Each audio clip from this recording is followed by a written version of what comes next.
तो hello guys, स्वागत है आप सभी का हमारे चैनल डे ड्रीमर स्टडी में। अगर आप हमारे चैनल पर नए हैं तो सबसे पहले तो हमारी इस वीडियो को लाइक कर दीजिए, शेयर कर दीजिए इस वीडियो को अपने उन सभी दोस्तों के साथ जिन्हें आप कामयाब होते देखना चाहते हैं, और सब्सक्राइब कर लें हमारे चैनल डे ड्रीमर स्टडी को। अपनी पिछली वीडियो में हमने आपके साथ कवर किए थे ऑपरेटिंग सिस्टम के बेहद इम्पॉर्टेंट टॉपिक, जो कि किसी भी प्लेसमेंट एग्ज़ाम के लिए बहुत ज़्यादा इम्पॉर्टेंट रोल प्ले करते हैं। और इस वीडियो में भी उन्हीं टॉपिक को आगे कंटिन्यू हम कर रहे हैं। तो ऑपरेटिंग सिस्टम के टॉपिक्स को आगे कंटिन्यू करने से पहले सबसे पहले तो वीडियो को लाइक आप ज़रूर कर दीजिए। तो कुछ याद दिला देना चाहते हैं आपको कि कुछ किया नहीं है दिन भर फिर भी थक रहे हो। ऐसे होंगे क्या तुम्हारे सपने पूरे, ये अपनी ज़िंदगी के साथ तुम आखिर कर क्या रहे हो। जहाँ हो वहीं रहना है क्या तुमको, या अपनी ज़िंदगी को बनाने के लिए भी कुछ करना है तुमको। अगर जवाब है हाँ, ज़िंदगी बनानी है, तो आप कामयाबी की पहली सीढ़ी तो चढ़ ही चुके हैं, क्योंकि आपने ढूंढ ली है हमारा चैनल पर ये वीडियो। क्योंकि इस वीडियोस को देखकर, इस प्लेलिस्ट को देखकर आपकी ऑपरेटिंग सिस्टम पर पकड़ बहुत अच्छी हो जाएगी। सिर्फ ऑपरेटिंग सिस्टम ही नहीं, हमने आपके लिए बना रखी हैं बहुत सारी प्लेलिस्ट, जैसे कि एप्टीट्यूड एंड आरआरबी जेईई के एग्ज़ाम से रिलेटेड भी वीडियोस आपको हमारे चैनल पर दिखाई देंगी। तो हमारा चैनल डे ड्रीमर स्टडी लेकर आता है आप सभी के लिए ढेर सारा content study, mindset, career and motivation से रिलेटेड। अगर आप करना चाहते हैं कोई सरकारी नौकरी, या फिर आप लेना चाहते हैं बहुत अच्छा पैकेज किसी प्राइवेट जॉब से, तो आप बिल्कुल सही जगह आए हैं हमारे चैनल डे ड्रीमर स्टडी पर। सिर्फ जॉब से रिलेटेड ही नहीं, बल्कि मोटिवेशन से रिलेटेड भी बहुत सारी वीडियोस, बहुत सारे शॉर्ट्स आपको देखने को मिलेंगे। क्योंकि किसी भी चीज़ की शुरुआत हमारे माइंड से ही होती है। वो चीज़ रियलिटी में बाद में होती है, सबसे पहले उसकी जो भूमिका है वो रचित होती है हमारे दिमाग से ही। तो आप लोगों को पॉजिटिव थिंकिंग के साथ काम करना चाहिए और अपने दिन की शुरुआत करनी चाहिए। चलिए तो शुरू करते हैं हमारे टॉपिक ऑपरेटिंग सिस्टम को।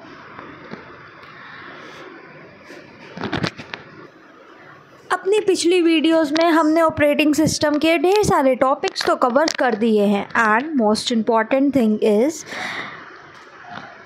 Concept is strength. जैसे कि हम आपको पिछली वीडियो से बताते आ रहे हैं कि कॉन्सेप्ट बहुत ज़रूरी है बनाना।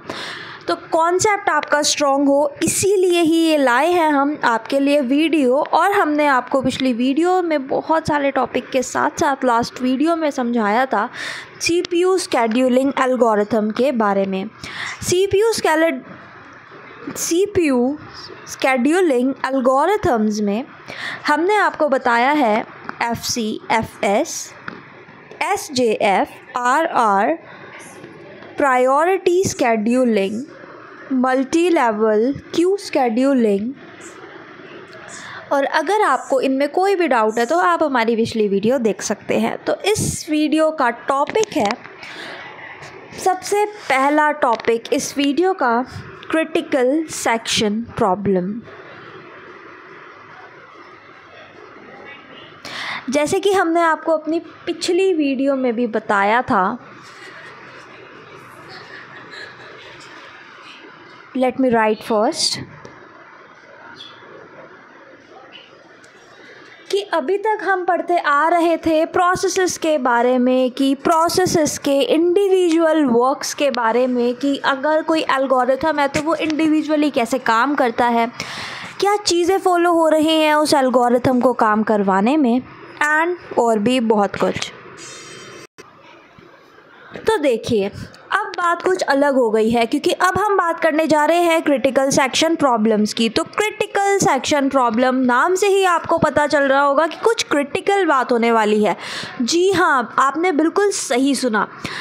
क्रिटिकल सेक्शन प्रॉब्लम में बेसिकली क्या होता है, जैसे कि हमने आपको पिछली वीडियो में भी बताया था कि क्रिटिकल सेक्शन तब यूज़ होगा क्योंकि हमारे जैसे हमारा लैपटॉप है, हमारा डेस्कटॉप है, या फिर हम कोई भी अपना वो डिवाइस यूज़ कर रहे हैं जिसमें हम एक प्रोसेसर यूज़ कर रहे हैं। तो क्या आपको लगता है कि जैसे हम पढ़ते आ रहे हैं एक बार में एक ही चीज़, क्या प्रोसेसर में भी एक बार में एक ही थ्रेड काम कर रही होगी, एक ही प्रोसेस काम कर रहा होगा? नहीं।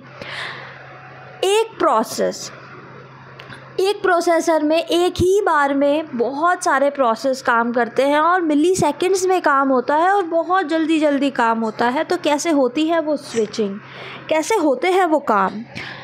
तो देखो क्रिटिकल सेक्शन प्रॉब्लम, जैसे कि हम इसको एक एग्जांपल लेकर समझते हैं।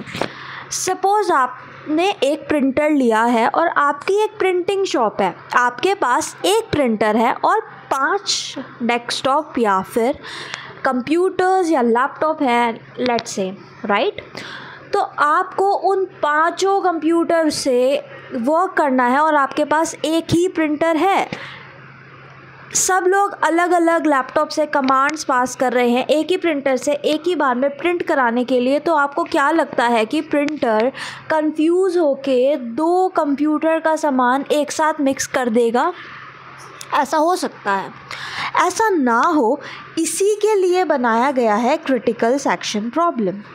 तो क्रिटिकल सेक्शन में क्या होता है बेसिकली, जैसे कि हमारे पास एक रिसोर्स है, हमने जो एग्ज़ाम्पल लिया, रिसोर्स है हमारा प्रिंटर। जैसे हमारे पास एक रिसोर्स है और हमारे पास ढेर सारी प्रोसेस है, जैसे कि P1, P2, P3 and so on. हमारे पास बहुत सारी प्रोसेस है, एक रिसोर्सेज है।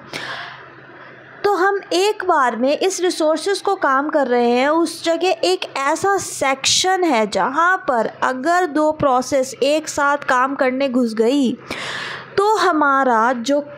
तो जो हमारा प्रोसेस चल रहा है वो फट जाएगा, या फिर वो दिक्कत हो जाएगी, वो हैंग हो जाएगा, या फिर सिस्टम क्रैश हो सकता है।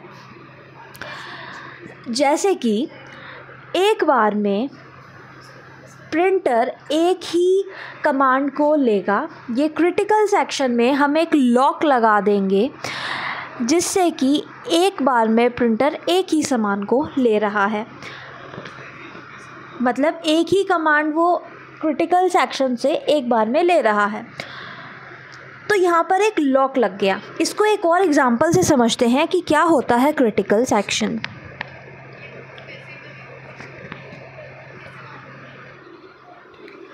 तो एक और एग्जांपल से समझने से पहले मैं आपको इसकी इंग्लिश में डेफिनेशंस बता देती हूँ, जिससे आपको इंग्लिश में भी आइडिया हो जाए कि आखिर हम बात क्या कर रहे हैं। तो देखो, critical section problem, the critical section represent a portion of code or block where a process or thread access a shared resources such as variable, file, database and so on. Okay, it's a section that need to be executed in an atomic or mutually exclusive manner. इसका क्या मतलब हुआ? इसका ये मतलब हुआ कि ये एक ऐसा सेक्शन होता है, ये एक ऐसा ब्लॉक होता है जिसमें एक मतलब कि एक प्रोसेस या फिर थ्रेड कोई भी एक पर्टिकुलर रिसोर्स को एक्सेस कर रही है। यहाँ पे प्रिंटर एक्सेस हो रहा था, वो पर्टिकुलर रिसोर्स या फिर वो पर्टिकुलर फाइल या फिर वो पर्टिकुलर डाटाबेस जो है वो एक्सेस हो रहा है, राइट। तो इस सेक्शन में that need to be executed in an atomic और म्यूचुअली एक्सक्लूसिव मैनर, उन्हें एक एटॉमिक मतलब कि एक बार में एक ही, म्यूचुअल एक्सक्लूसिव मतलब एक बार में एक ही प्रोसेस जानी चाहिए एक सेक्शन के अंदर। अगर नहीं जाएगी एक बार में एक प्रोसेस तो बखेड़ा खड़ा हो सकता है।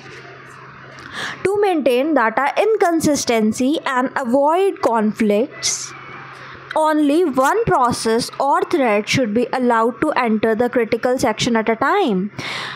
This ensures that no two processes interface with each other and modify shared resources simultaneously, preventing inconsistency or incorrect result. देखिए, इसको समझने के लिए हम एक एग्ज़ाम्पल ले लेते हैं। हम एक चीज़ से समझते हैं, जैसे कि सपोज़ आप बैंक जा रहे हैं, आपकी बैंक पे आपके अकाउंट में एक ट्रांजैक्शन हो रही है और एक ट्रांजैक्शन आपके अकाउंट से कटने ही वाली थी, उसी बीच आपने किसी और को पैसे ट्रांसफ़र कर दिए। आपके अकाउंट से पैसे कटने ही वाले थे, उसी बीच आपने किसी और को पैसे ट्रांसफ़र भी कर दिए। अगर ये दोनों कंडीशन एक साथ हो गई तो आपकी जो टोटल अमाउंट है, आपका जो टोटल अमाउंट था वो तो वेरी करेगा कि अभी आपने एक कमांड डाली थी कि इसको इससे पैसे कटने चाहिए, तो टोटल अमाउंट आपका ज़्यादा था। अभी उसी के बीच में आपने एक और कमांड डाल दी जिसमें आपके पैसे जो हैं वो किसी और को भी आपने भेज दिया, तो आपका टोटल अमाउंट वेरी कर जाएगा।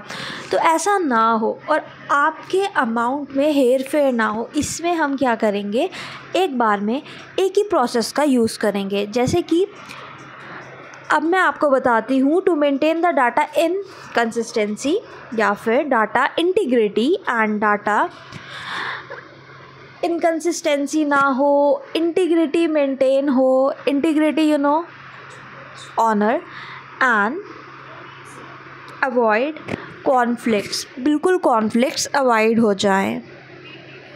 ओनली वन प्रोसेस और thread should be allowed to enter the critical section at a time. This ensure that no two process interface with each other.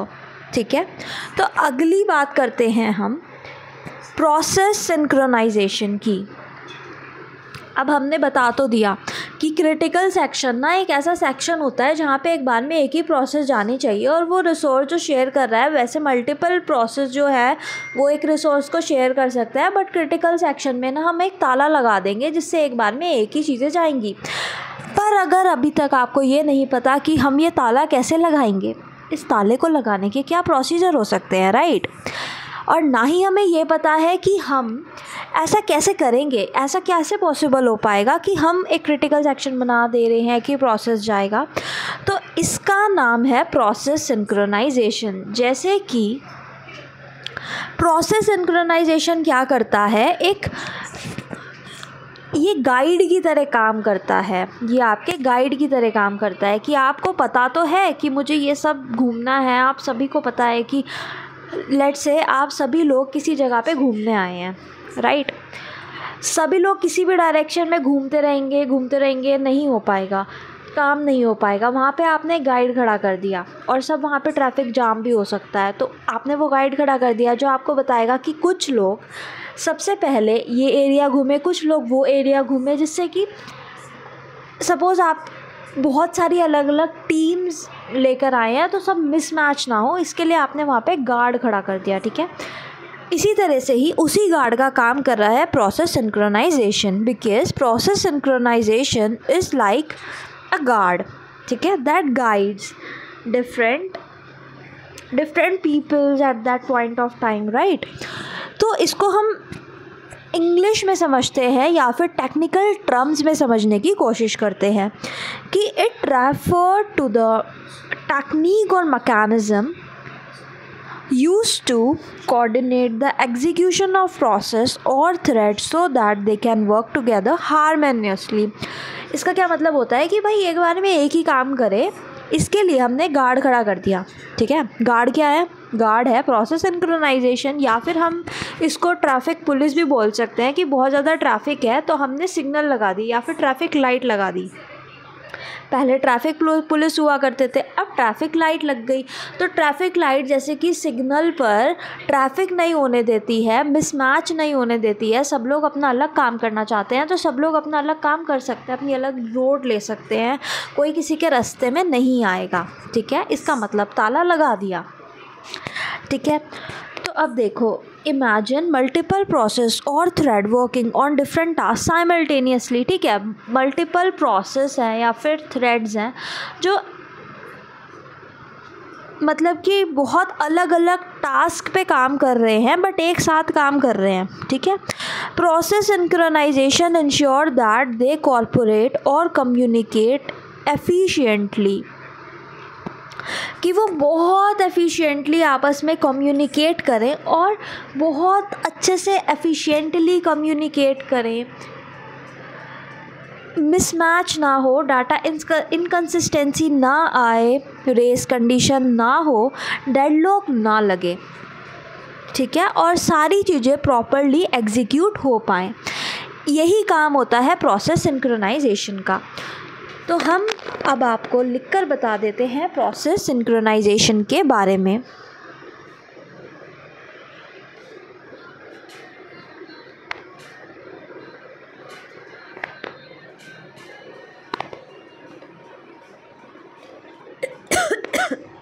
देखिए गाइस, हमने आपको अपनी पिछली वीडियोस में भी बताया था कि काम तो सब करते हैं, पता सबको होता है, पर उस चीज़ को इम्प्लीमेंट कोई नहीं करता, उस चीज़ को एक्शन में कोई नहीं लाता और उस चीज़ को अपनी डे टू डे लाइफ में कोई नहीं उतारता। अगर आपने एक चीज़ कभी एक बार पढ़ ली है ना, तो आपको वो याद रहे, इसके लिए आपको की पॉइंट्स लिखने होंगे और वो आपके की पॉइंट्स, आपका अगर सेमेस्टर एग्ज़ाम है तो आपके हेडिंग्स में काम आएंगे, और अगर आपका कोई इंटरव्यू है तो वो की पॉइंट्स आपको अपना पैरा, अपना सेंटेंस, अपना एग्ज़ाम्पल रिकॉल करने के लिए काम आएंगे। तो इस टॉपिक से रिलेटेड मैं आपके लिए की पॉइंट्स लिख देती हूँ जिससे आपका जो काम है वो आसान हो जाए। तो प्रोसेस सिंक्रोनाइजेशन क्या करता है? It helps to prevent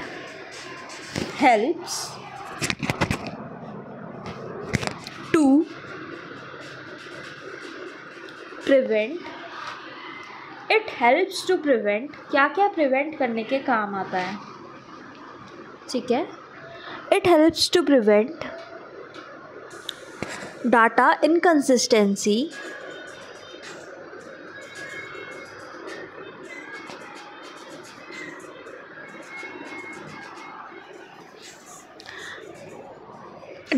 inconsistency,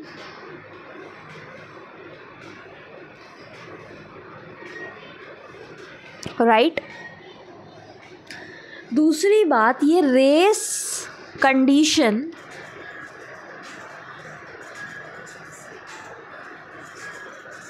को अवॉइड करने के लिए काम आता है। और जो तीसरा most important, that is deadlock. क्या होता है ये सब, क्या लिखा है मैंने? डाटा इनकन्सिस्टेंसी तो आपको समझ आ गया होगा, ठीक है। हमारे अमाउंट में डाटा इनकन्सिस्टेंसी का एग्जांपल हमने देख लिया, ठीक है। डाटा इनकन्सिस्टेंस हो सकता है कि कोई ऐसी फाइल है जिसमें एक बार में एक ही प्रोसेस जो है काम करना चाहिए, पर अगर दो दो करेंगे तो डाटा तो इनकन्सिस्टेंट हो जाएगा। लेट्स से आपके पास एक टैक्स कैलकुलेटर है, आप सब उससे टैक्स कैलकुलेट कर रहे हैं, है ना। अब वो टैक्स कैलकुलेटर तो एक ही है, आपने एक टैक्स डाला, अपना अमाउंट डाला, जैसे ही आपने एंटर पे क्लिक किया, आप वो अमाउंट नोट ही कर रहे थे, इतने में आपकी जैसे झलक हटी तो इतने में किसी और ने अपना अमाउंट डाला और वो अमाउंट चेंज हो गया, क्योंकि वो कैलकुलेटर, जो टैक्स कैलकुलेटर है, वो सबके लिए सेम है, तो डाटा इनकन्सिस्टेंट हो गया, राइट। तो डाटा इनकन्सिस्टेंसी आपको समझ आ गया। रेस कंडीशन क्या होता है? नाम से हमें पता चल रहा है कि रेस कंडीशन, रेस लग रही है। किसके बीच में रेस लग रही है? दो प्रोसेसेस या फिर ढेर सारे प्रोसेसेस के बीच में रेस लग रही है कि मैं इस रिसोर्स को पहले यूज़ करूँगा, दूसरा प्रोसेस उससे जल्दी भाग रहा है, कहता है नहीं मैं इस प्रोसेस को पहले यूज़ करूँगा। इसे बोलते हैं रेस कंडीशन। तो एक बार में एक जना ही उस प्रोसेस को यूज़ कर पाए, रेस कंडीशन प्रिवेंट हो पाए, इसी के लिए ताले का काम कर रहा है प्रोसेस सिंक्रोनाइजेशन। डेडलॉक क्या होता है? डेडलॉक होता है कि, अब देखिए, डेडलॉक को टेक्निकल टर्म में डायग्राम के साथ, प्रॉपर डेफिनेशंस के साथ हम अपनी आगे आने वाली वीडियोस में बताएंगे, या फिर बने रहे हमारे साथ हमारे चैनल डे ड्रीमर स्टडी में। हम डेडलॉक के बारे में आपको जल्दी बता रहे हैं, पर आपके सारे कॉन्सेप्ट, आपके बेस क्लियर हो जाएं, इसके लिए आपको बहुत अच्छे से समझना ज़रूरी है। क्योंकि अगर आपका बेस क्लियर होगा तो आप इंटरव्यूअर को कन्विंस कर पाएंगे, आप अपने एग्ज़ाम में जाके उस चीज़ों को बहुत अच्छे से ग्रैब कर पाएंगे। और ऑपरेटिंग सिस्टम सच मानिए बहुत ही अच्छा टॉपिक है, प्लेसमेंट्स के लिए मोस्ट इम्पॉर्टेंट टॉपिक में से एक आता है। और आपके सेमेस्टर एग्ज़ाम्स में आपने अगर ये सारी वीडियोस देख ली तो आप बहुत इजीली बहुत हाई स्कोर करेंगे और लोगों से ज़्यादा, क्योंकि आपको पता है कि आंसर कैसे फ्रेम करना है। आपको पता है कि आपके पास कोई क्वेश्चन आया तो उसमें डायग्राम्स आपको उससे रिलेटेड कौन कौन से बनाने हैं, फिर उस डायग्राम को देखकर आप उसके नए नए पॉइंट्स बना के उस चीज़ को कैसे एक्सप्लेन कर सकते हैं स्टेप बाय स्टेप। ये सब हम आपको इसी वीडियो में बता रहे हैं और आगे आने वाली वीडियोज़ में भी बताते रहेंगे। तो डेडलॉक को अभी इस वीडियो में समझाने के लिए मैं आपको एक एग्जांपल से समझाती हूँ। लेट्स से कि आपका कंप्यूटर है, आपने अपने लैपटॉप या फिर डेस्कटॉप पे बहुत सारे काम एक साथ चला लिए, बहुत सारे ऐप्स चला लिए, प्रोग्राम चला लिए, कैलकुलेटर चल रहा है, पीछे क्रोम में डिवाइसेस चल रहे हैं, यूट्यूब पे वीडियो चल रही है, VS कोड चल रहा है, टास्क मैनेजर भी खुला हुआ है, सारे काम एक साथ हो रहे हैं और आपका कंपाइलर भी चल रहा है। तो प्रोसेसर एक साथ इतने सारे काम को कैसे हैंडल करेगा? एक बार में एक ही काम चल पाएगा या फिर आपकी एक ऐसी कंडीशन आ गई है, आपको पिछली वीडियो में भी बताया था, जिसमें वो प्रोसेस जो है वो हाई प्रायोरिटी का प्रोसेस आ गया, प्रोसेसर को टाइम नहीं मिला, प्रोसेसर उसे टाइम नहीं दे पाया और सिस्टम बैठ गया। सिस्टम हो गया है अब आपका बंद, स्क्रीन हो गई है वाइट, काम नहीं कर रहा है आपका लैपटॉप, डेडलॉक लग गया है, डेडलॉक हो गया है। इसको और ईजी भाषा में अगर हम समझाएं तो हम आपको बहुत सारे एग्जाम्पल से समझा सकते हैं, पर ये हम उसकी जब इस टॉपिक को पूरा कम्प्लीटली कवर करेंगे तो आपको समझाएंगे। अब आपको पता चल गया डेडलॉक क्या होता है, तो वो प्रोसेस सिंक्रोनाइजेशन अगर होता तो डेडलॉक तो ना लगता, सिंपल सी बात है। अब ऐसी बात नहीं है कि हमारे लैपटॉप में प्रोसेस सिंक्रोनाइजेशन नहीं हो रहा है, हो रहा है, तो उसके ड्रॉबैक्स, इसके सारे कॉन्स प्रोज, ये हम कवर करने ही वाले हैं और कर ही रहे हैं। तो प्रोसेस सिंक्रोनाइजेशन, अब आपको ऑपरेटिंग सिस्टम कैसे काम करता है, प्रोसेस कैसे डील होते हैं, थ्रेड्स कैसे होते हैं, प्रोसेस थ्रेड्स मतलब एक प्रोसेस में कितने सारे थ्रेड्स काम कर रहे हैं, नहीं कर रहे हैं, क्या हो रहा है, नहीं हो रहा है, आपको काफ़ी आइडिया हो गया है। तो चलिए प्रोसेस सिंक्रोनाइजेशन को और अच्छे से समझते हैं। तो process synchronization ensure that they cooperate or communicate efficiently to avoid the conflict and ensure proper order of execution. It helps prevent issues like race condition, data inconsistency, and deadlock that can arise when multiple processes or threads access shared resources simultaneously. तो ये चीज़ आपको अब अच्छे से clear हो गई होगी। अब आपको मैंने हिंदी और इंग्लिश दोनों ही लैंग्वेजेस में बहुत अच्छे से एक्सप्लेन कर दिया है। अब बात करते हैं हमारे अगले कंडीशन की अब अगर हमें सिंक्रोनाइजेशन के मैकेनिज़्म को इम्प्लीमेंट करना है। अब हमने कहा हमने आपको बताया था ताला लगा देना, आपने कहा ताले के बारे में तो आपने कुछ बताया ही नहीं, आप तो मैं बता रहे हो ना कि क्या प्रिवेंट करने के लिए ये चीज़ यूज़ होती है, ये चीज़ कैसे यूज़ करनी है, इसके बारे में कैसे पता चलेगा। आखिर ऐसा डेस्कटॉप कौन सा जादू करता है कि वो सारी चीज़ें एक साथ यूज़ करता है, इतने सारे प्रोसेस एक साथ चलाता है, कैसे काम कर रहा है हमारा लैपटॉप, हमारा डेस्कटॉप, हमारा सिस्टम। तो चलिए जानते हैं इसे और गहराई से।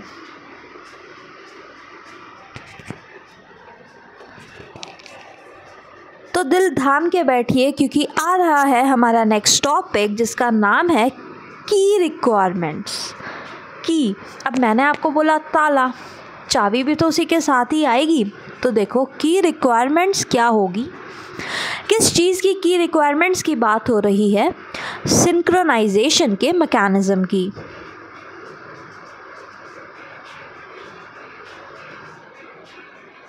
तो सिंक्रोनाइजेशन मैकेनिज़्म की रिक्वायरमेंट्स की हम बात करते हैं। सबसे पहली इसके टॉपिक है, ये आपको किसी भी प्लेसमेंट एग्ज़ाम या फिर किसी भी अपना आपका कोई भी टाइप का सेमेस्टर एग्ज़ाम है, मिड सेम है, फाइनल सेम है, जो भी है आपका वाइवा है, ये सारी चीज़ें आप एकदम याद कर लीजिए। इनके की पॉइंट्स को आप रिवाइज़ करिए। आप पूरा प्रोसेस हमने आपको एक बार समझा दिया, रियल लाइफ एग्जाम्पल से हम आपको समझा रहे हैं, तो भूलने का तो कोई चांस ही नहीं बैठता। बस सब्सक्राइब कर लीजिए हमारे चैनल डे ड्रीमर स्टडी को। तो देखो गाइस, प्रोसेस सिंक्रोनाइजेशन, वो ताला चाबी के बारे में बात कर लेते हैं। उसका सबसे पहला जो मेथड है, टेक्निकल टर्म में मैं बता रही हूँ, तो म्यूचुअल एक्सक्लूजन। म्यूचुअल एक्सक्लूजन ये है टेक्निकल टर्म, ठीक है। अब ये कोई नई चीज़ नहीं है, ये मैं आपको ऑलरेडी बता चुकी हूँ। इसकी टेक्निकल टर्म ये है। अब क्या है ये, देखो, एक बार में एक ही प्रोसेस उस रिसोर्स को काम करेगा, राइट, उस रिसोर्स को हैंडल करेगा, उसको बोलते हैं म्यूचुअल एक्सक्लूजन। मतलब रेस कंडीशन नहीं होनी चाहिए, that is only the mutual exclusion. तो हम अब इसको इंग्लिश में समझ लेते हैं, क्योंकि हिंदी में तो हम ढेर सारे एग्जाम्पल से आपको इसको समझा चुके हैं, real life, technical, both. We are explaining you this concept in English. So देखो, the synchronization mechanism should ensure mutual exclusion.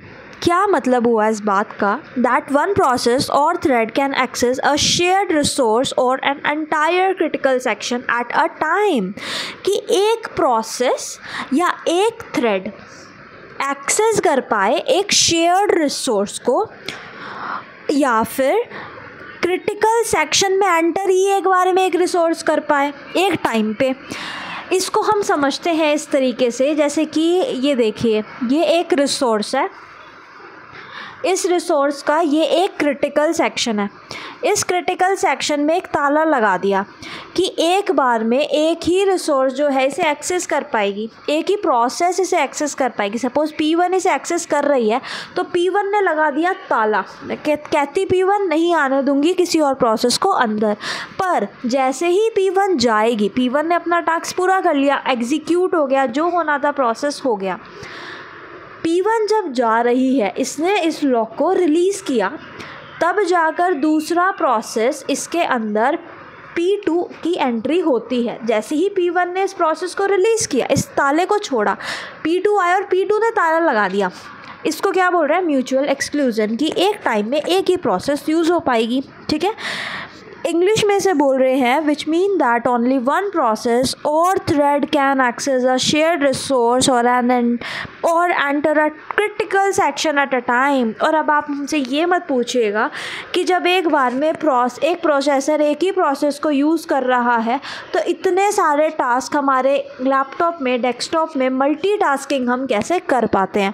क्योंकि इस चीज़ के बारे में हमने आपको अपनी पिछली वीडियो में पूरे अच्छे से एक्सप्लेन किया है।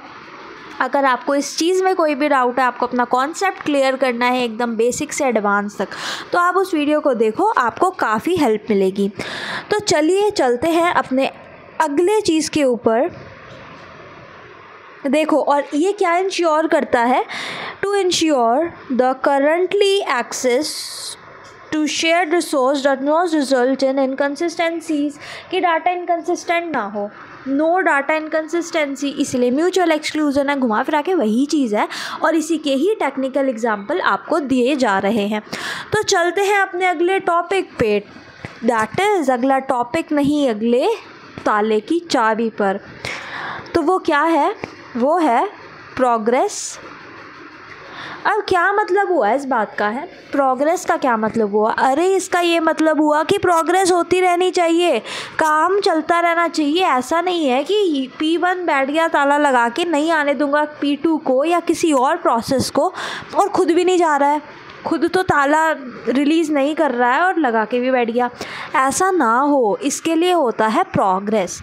प्रोग्रेस का मतलब है the synchronization mechanism should allow progress or thread of to make progress by ensuring that at least one process or thread can enter a critical section when it decide to do so, It avoid situations where all process or thread are blocked individually leading to a deadlock. मतलब ऐसा ना हो कि deadlock लग जाए कि ये process इसको पकड़ के बैठ गया, मतलब P1 मतलब रिसोर्स जो प्रोसेस P1 है वो एक रिसोर्स को पकड़ के बैठ गया और उसको दूसरा भी चाहिए, फिर P2 को वो भी चाहिए, P2 को एक रिसोर्स तो वो लेकर बैठा है, उसको एक और रिसोर्स चाहिए, और जो P3 है उसको पहले वाला रिसोर्स चाहिए और अपना रिसोर्स तो वो लेकर बैठा है। इस कंडीशन को बोलते हैं डेडलॉक कंडीशन, जो कि मैं आपको डिटेल में, जैसे कि मैंने आपको बोला, ये डेडलॉक मैं आपको एक्सप्लेन कर चुकी हूँ, बट डिटेल में डायग्राम के साथ पूरी वीडियो के साथ देखना है तो बने रहे हमारे चैनल डेड्रीमर स्टडी में। तो देखो गाइस, प्रोग्रेस समझ आ गया आपको।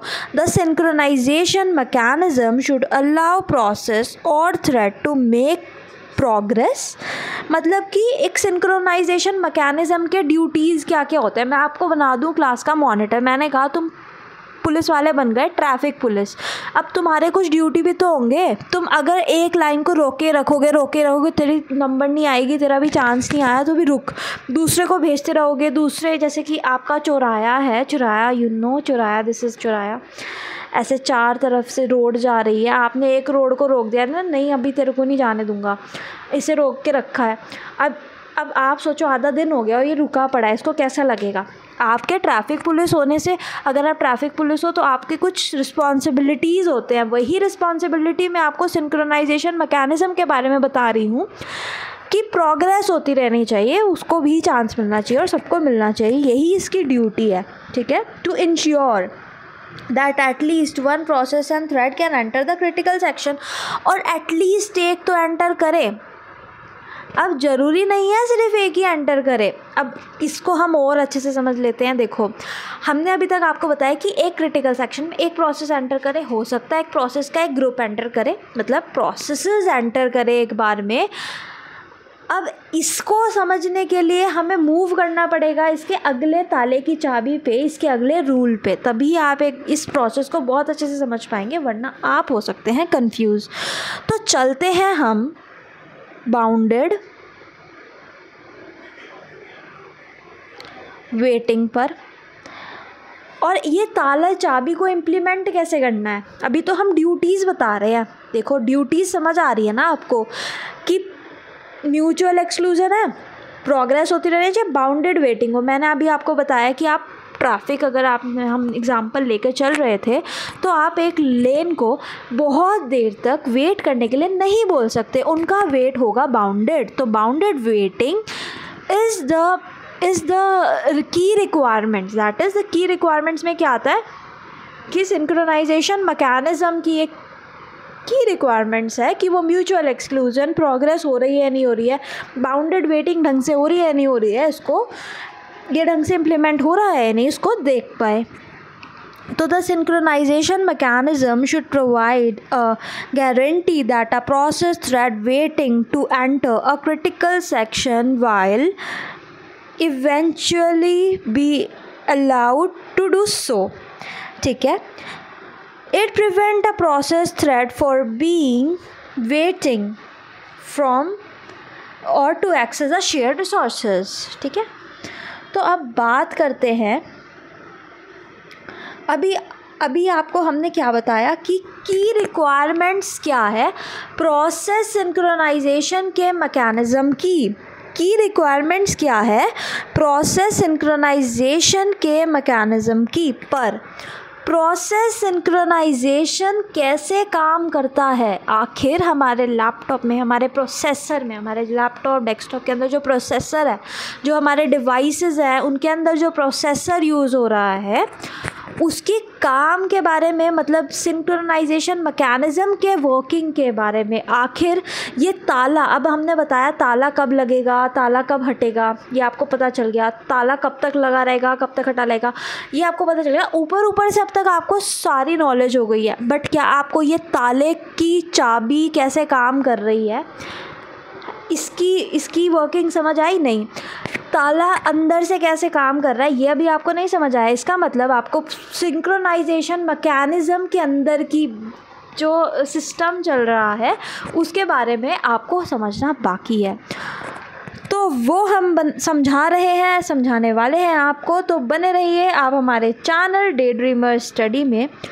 और अगर अभी तक आपने हमारे चैनल डे ड्रीमर स्टडी को सब्सक्राइब नहीं किया है तो सबसे पहले तो डे ड्रीमर स्टडी चैनल को सब्सक्राइब कर दो, लाइक कर दो इस वीडियो को और शेयर कर दो इस वीडियो को अपने उन सभी दोस्तों के साथ जिन्हें आप कामयाब होते हुए देखना चाहते हैं, जिन्हें आप दिल से चाहते हैं कि वो भी कामयाब हो और आप ही की तरह ऑफिसर रैंक क्रैक कर पाएँ या फिर आप ही की तरह बहुत अच्छी प्लेसमेंट उठा सकें, बहुत अच्छा हाइक ले सकें।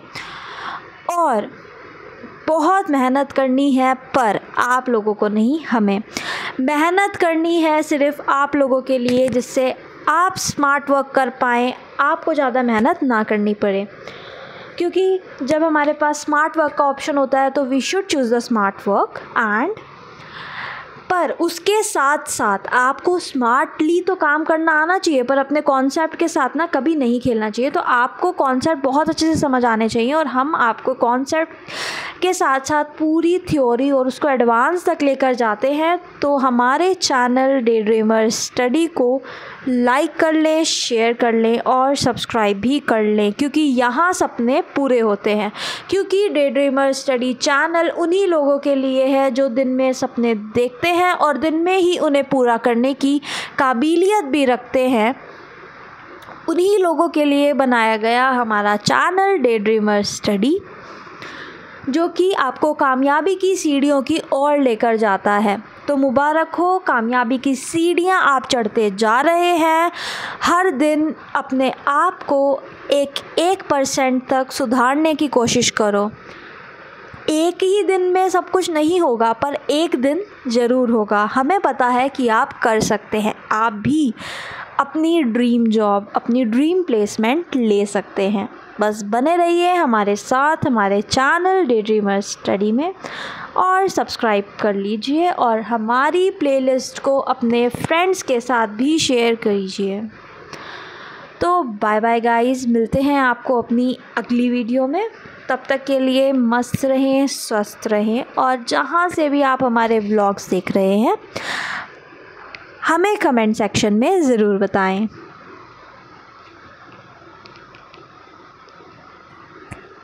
तो बाय बाय गाइस, मिलते हैं आपको अपनी अगली वीडियो में। पर जैसे कि हमने आपको बताया कि माइंडसेट मैटर करता है, तो माइंडसेट सच में मैटर करता है। खुद से कभी भी नेगेटिव मत बोलिएगा,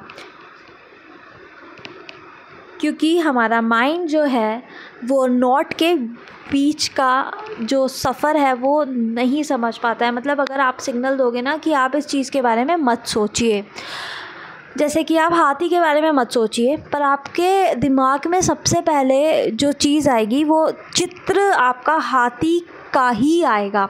तो हमें कभी भी ये नहीं सोचना चाहिए कि हमें क्या नहीं करना चाहिए। हमेशा अपने माइंड को सिग्नल दो, अपने आप को सिग्नल दो कि आपको क्या करना चाहिए, आपको आज क्या करना है, और गोल बनाओ। बट देखो, एक चीज़ होती है कि आप अपना पूरा दिन का टाइम टेबल बना रहे हैं कि 1 घंटे में मुझे ये करना है, दूसरे घंटे में मुझे ये करना है। ये होता है बहुत ज़्यादा बाउंड कर रहे हैं, राइट। और एक टाइम टेबल होता है कि आपके सोने का समय फ़िक्स है, आपके जागने का समय फ़िक्स है और आपके खाने पीने का समय जो है फ़िक्स है। बाकी उसके बीच में आपके पढ़ने के समय फ़िक्स हैं, बट पढ़ना किस समय है, किस समय एंजॉय करना है, किस समय आपको नाप लेनी है, ये सारा टोटली आपके ऊपर डिपेंड हो रहा है।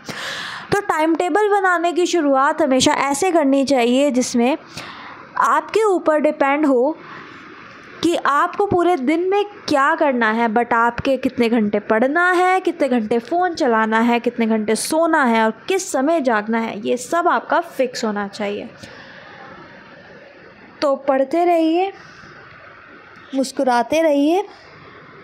और अभी तक हमने इस वीडियो में क्या क्या समझा है, क्या क्या देखा है, और ऑपरेटिंग सिस्टम में हमने आपके सामने बहुत सारे टॉपिक जो डिस्कस कर चुके हैं उनको रिवाइज़ करते रहिए, बिकॉज़ रिवीजन बहुत ज़रूरी है। Revision and consistency is the key.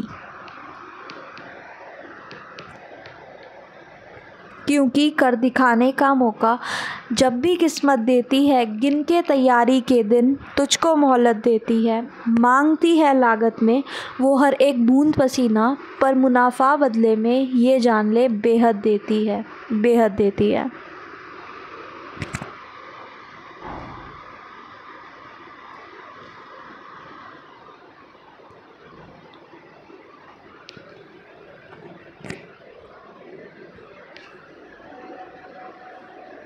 तो बाय बाय गाइस।